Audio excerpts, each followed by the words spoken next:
I know you have some startling and depressing statistics about the prevalence of embezzlement in dental offices. I'd love to hear your updated statistics. Embezzlement will strike roughly 70% of dentists My goodness. at some point in their career. Doesn't mean it's happening today, but sooner or later, the majority of dentists will get stolen from. That is incredible. And I'm sure you've seen every trick in the book, but what are the most common low-hanging fruit for thieves in the dental office?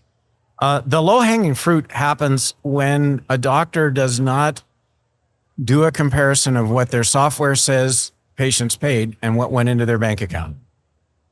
Just that simple. If you don't look at that, and there are plenty of other ways to steal, but if you don't do that basic comparison, a thief who is lazy and not necessarily all that smart, and maybe doesn't even know your software all that well, can steal from you. So, a discrepancy between collections and deposits is probably the thing we see the most. Got it. Okay, so from a global perspective, what are some behavioral cues that would tip us off that maybe something is going on before we even look at the finances? Let's talk about behavior. Yeah. One thing we know about thieves is that they like to be alone when they steal. Okay. So a thief will often work their schedule to get some alone time in the practice. Maybe they show up half an hour before the rest of your team gets there. Maybe they stay late. Possibly it's weekend visits to the practice to catch up on things. But they like to be by themselves. Okay. Another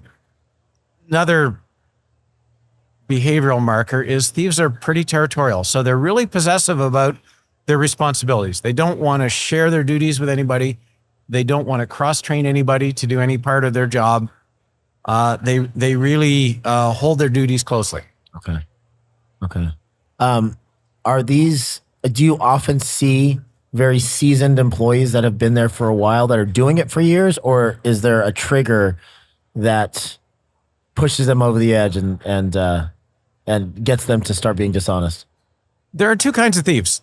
There are people who, when they were hired for their job, had no inkling that someday they'd be stealing. And as you say, something happened in their life that sort of pushed them over the edge. Maybe their spouse lost this job.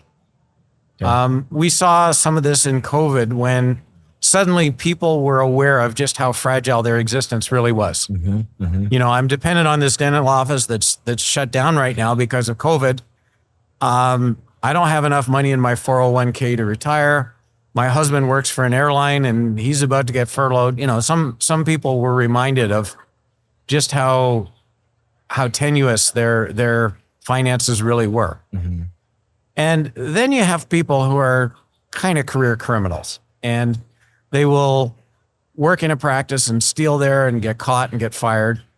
And then 2 weeks later, kind of in the way that brought me into this world, they're working across the street and they'll do it again. And they hang out as long as they can in each practice. And when they get caught, they get fired and move on.